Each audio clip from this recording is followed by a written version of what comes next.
Les crimes ne sont pas des délits comme les autres et ils doivent continuer d'être jugés publiquement par une cour d'assises où le peuple rend la justice au nom du peuple.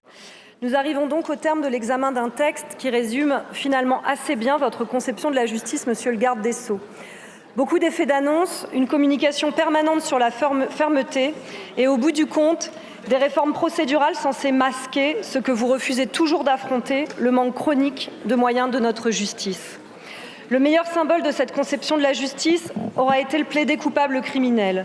Vous en aviez fait la mesure phare de votre projet, celle qui devait répondre à l'engorgement des cours d'assises et au délai de jugement.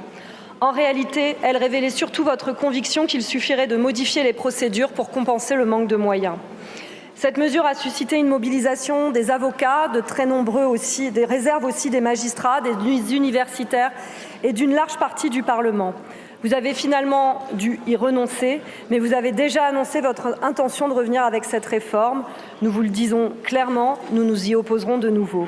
Les crimes ne sont pas des délits comme les autres et ils doivent continuer d'être jugés publiquement par une cour d'assises où le peuple rend la justice au nom du peuple.